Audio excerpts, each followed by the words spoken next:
Hello friends, vibrant GS study centre में आपका स्वागत है। कल हमने कल हमारी संस्थान के द्वारा जीएस का जो दूसरा पार्ट है, भूगोल का पार्ट, उसको प्रारंभ किया गया। अब भूगोल के पार्ट में सबसे पहले हम लोग ने भारत के भूगोल से प्रारंभ किया है। देखिए, अभी आगामी परीक्षाएं हैं जिसमें यूपी पीसीएस की परीक्षा होनी है, समीक्षा अधिकारी की परीक्षा होनी है, यूपी पुलिस की परीक्षा होनी है, और भी तमाम परीक्षाएं हैं। उनको ध्यान में रख करके जो है जीएस का पार्ट जो है इसको प्रारंभ किया गया है। तो इसमें जो है अभी एक दो दो तीन महीने में लगभग सारी परीक्षाएं हो जाएंगी। तो इसके लिए क्या है, जल्द से जल्द रिवीजन हो।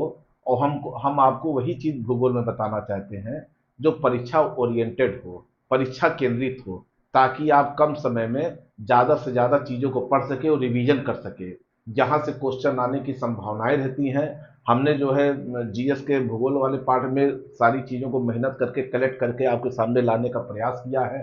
बहुत ही सार्थक प्रयास किया है। और हम भूगोल को आपको तकनीकी रूप से जो है, तकनीकी और सरल तरीके से आपको समझाने का प्रयास करेंगे, ताकि आपको जो है ज्यादा से ज्यादा इसका फायदा मिल सके। तो आइए जो है, कल जब हमने भारत का परिचय प्रारंभ किया था तो हमने कुछ पॉइंट ऊपर मेंशन किया था, जिसमें से जो है भारत का विश्व में क्या स्थान है, भारत और विश्व का क्या संबंध, मतलब क्या स्थान है, चाहे जनसंख्या के क्षेत्र में चाहे भूभाग के क्षेत्र में, इसकी कल हमने चर्चा की थी।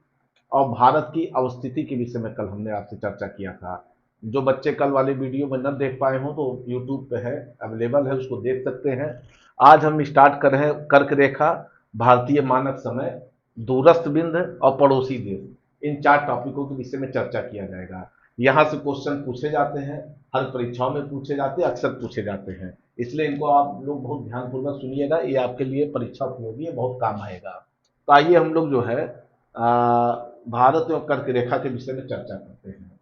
तो जैसे हम आपको बताए थे, मैथ समझाने के लिए आपको बता दिया है कि ग्लोब है, ये इक्वेटर है, मतलब विषुवत रेखा, चाहे इसको भूमध्य रेखा कह सकते हैं। ये इसके ऊपर जो है कर्क रेखा है, नीचे मकर रेखा है। मतलब आप ये समझिए, कल हमने आपको दिशाओं का ज्ञान दिया था। तो ऊपर को होता है नॉर्थ, नीचे होता है साउथ। ये देखिए, 0 डिग्री से नीचे जो है साउथ कहलाता है, उसके ऊपर नॉर्थ कहलाता है। बाएं साइड जो है वो हमारा जो है पश्चिम कहलाता है, और दाएं साइड हमारा पूरब कहलाता है। अगर आप बोर्ड के सामने मुंह करके देखेंगे तो बाएं साइड जो है पश्चिम कहलाता है, और दायां हाथ जो है हमारा पूरब कहलाता है। तो होता क्या है कि ये जो कर्क रेखा है, ये भारत में जो है 0 डिग्री से 23.5 डिग्री ऊपर, मतलब कर्क रेखा भारत में 23.5 डिग्री जो अक्षांश रेखा गुजरी है, वही कर्क रेखा है जो भारत को लगभग बीचों बीच भाग से डिवाइड करते हुए जाती है। तो कर्क रेखा कहाँ पे है, वो 0 डिग्री के उत्तर में जो है स्थित है, 23.5 डिग्री। ये देखिए, विषुवत रेखा के उत्तर में 0 डिग्री का मतलब उसको विषुवत रेखा भी कह सकते हैं, भूमध्य रेखा भी कह सकते हैं। तो विषुवत रेखा के उत्तर में स्थित 23.5 डिग्री, मतलब 23 डिग्री 30 मिनट, इसको 23.5 डिग्री कहते हैं। चाहे इसको 23 सही 1/2 डिग्री भी कह सकते हैं, दोनों चीज कह सकते हैं। तो 23.5 डिग्री 30 मिनट उत्तरी अक्षांश पर स्थित है कर्क रेखा। तो यहां से क्वेश्चन पूछा जाता है कि कर्क रेखा जो है, इसका डिग्री पूछ लिया जाता है। दूसरा आइए, 21 और 22 जून को जो है सूर्य का उत्तरायण का सर्वोच्च बिंदु होता है। मतलब 21-22 जून को क्या होता है कि सूर्य जो है कर्क रेखा पर, मतलब उत्तरायण होता है, मतलब उस समय कर्क रेखा पर सबसे बड़ा दिन होता है। जब कर्क रेखा पर सबसे बड़ा दिन होता है तो मकर रेखा पे सबसे छोटी रात होती है। मकर रेखा कहाँ है, ये 0 डिग्री है, अर्थात विषुवत रेखा के दक्षिण में मकर रेखा स्थित है, जहां सबसे बड़ी रात होगी। और इसका उल्टा होता है, जब मकर रेखा पे सबसे बड़ा दिन होता है तो कर्क रेखा पे सबसे बड़ा मतलब सबसे बड़ी रात होती है।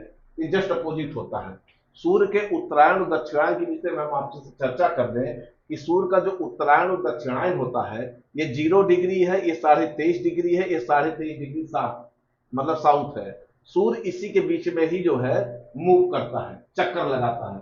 मतलब सूर्य, अब आप इसको एक प्रकार दूसरे प्रकार से समझिए, मैं आपको और सरल तरीके से समझाने का प्रयास कर रहा हूं कि सूर्य तो स्थिर होता है, सूर्य चक्कर नहीं लगाता, चक्कर तो लगाता है पृथ्वी। लेकिन होता क्या है कि पृथ्वी का जो कर्क रेखा और मकर रेखा वाला जो क्षेत्र होता है, वही सूर्य के सामने पड़ता है। क्योंकि पृथ्वी 23.5 डिग्री झुकी रहती है, इस तरीके झुकी रहती है, सूर्य होता है। हम आपको इसको एक बॉल के माध्यम से समझा दे रहे हैं। जैसे आप ये समझिए कि ये बॉल है, ये पृथ्वी है, बॉल है, देखिए इसमें 3 रेखा बनी हुई है, ये मकर रेखा हो गया, विषुवत रेखा हो गया, ये जो है कर्क रेखा हो गया। तो होता क्या है कि पृथ्वी ऐसे झुकी रहती है, ये सूर्य के सामने इसे चारों ओर चक्कर लगाती है, तो पृथ्वी 2 चक्कर लगाती है। इसको आगे हम जब आपको एस्ट्रोनॉमी पढ़ाएंगे तो उसमें इसकी बृहद रूप से चर्चा होगी, अभी केवल आपको मोटा मोटा समझाने के लिए बता दे रहे हैं।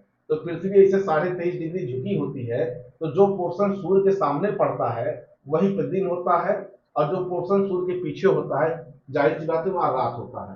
तो फिर सूर्य क्या होता है, एक पृथ्वी का हमेशा सदैव पोर्शन जो है पृथ्वी का सूर्य के सामने है, कर्क रेखा से मकर रेखा के बीच वाला ही क्षेत्र जो है सूर्य के सामने पड़ता है। बाकी ये सूर्य जो है यहाँ जो है सूर्य की तिरछी किरणें जाती है यहाँ पे, इसलिए यहाँ 6 महीने का दिन होता है, यहाँ 6 महीने का रात होता है। आगे जब हम आपको खगोल की पढ़ाएंगे तो उसमें इसकी बृहद रूप से चर्चा करेंगे। तो अब हमें लगता है कि आपको जो है समझ में आ गया होगा।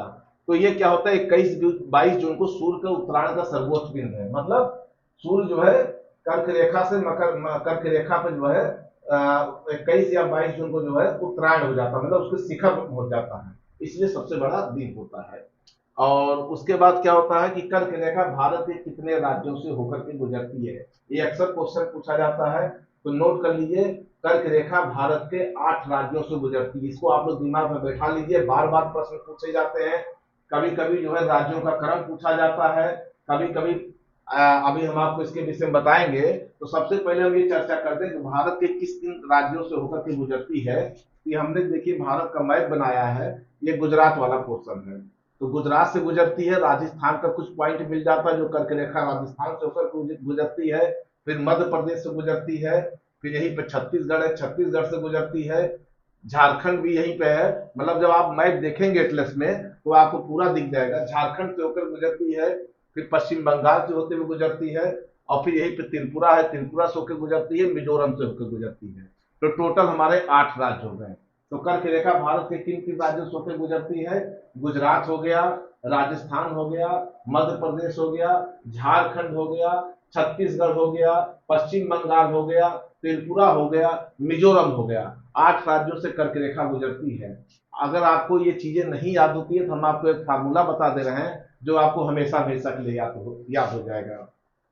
जैसे आप ऐसे बना लीजिए, मित्र पर गमछा झार। आप लोग अपने हिसाब से भी फार्मूला बना सकते हैं याद करने के लिए, हमने लेकिन आपको जो है कुछ तकनीकी कुछ ट्रिक भी मैं आपको दे रहा हूं ताकि आपको याद करने में आसानी हो। मी माने होता है मिजोरम, त्रा मित्र, त्रा माने त्रिपुरा होता है, पा माने पश्चिम बंगाल होता है, और उसके बाद गा माने गुजरात होता है, मा माने मध्य प्रदेश होता है, छा माने छत्तीसगढ़ होता है, झा माने झारखंड होता है, रा माने राजस्थान। टोटल 8 राज्यों से जो है कर्क रेखा गुजरती है। तो ये जरूरी जानना जरूरी है, कभी कभी परीक्षा में प्रश्न पूछ लेता है कि भारत जो है, भारत की जो कर्क रेखा है या कर्क रेखा भारत के किन राज्यों से नहीं गुजरती है या किन किन राज्यों से गुजरती है, इस प्रकार से क्वेश्चन पूछ दिया जाता है। जैसे जिसमें दे देगा गुजरात, कभी ऐसे पूछ लेगा क्वेश्चन कि कर्क रेखा भारत के किन राज्यों से नहीं गुजरती है, ध्यान सुनिएगा। उसमें गुजरात दे देगा, मध्य प्रदेश देगा, झारखंड दे देगा, आंध्र प्रदेश दे देगा। तो जब आपको याद है किन किन राज्यों से गुजर रहा है, तो ये आपको पता है गुजरात से भी गुजरती है, मध्य प्रदेश से गुजरती है, झारखंड से भी गुजरती है, लेकिन जो है आंध्र प्रदेश से नहीं गुजरती है। तो इस तरीके से क्वेश्चन पूछा जाता है, हम क्वेश्चन की तकनीकी भी आपको बताते चल रहे हैं ताकि आपको कोई दिक्कत ना हो। तो ये हो गया कर्क रेखा किन किन राज्यों से गुजरती है, और कर्क रेखाओं का मैंने आपको क्रम बता दिया।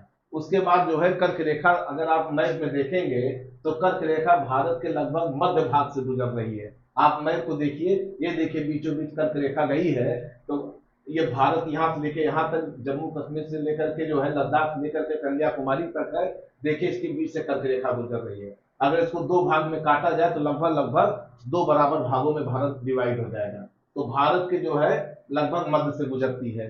फिर दूसरा एक चीज और है कि जो माही नदी है, माही नदी जो है गुजरात के खंभात की खाड़ी में जो है मिलती है, तो माही नदी कर्क रेखा को 2 बार काटती है। ये सब प्रश्न बहुत हिट प्रश्न है, पूछे जाते हैं।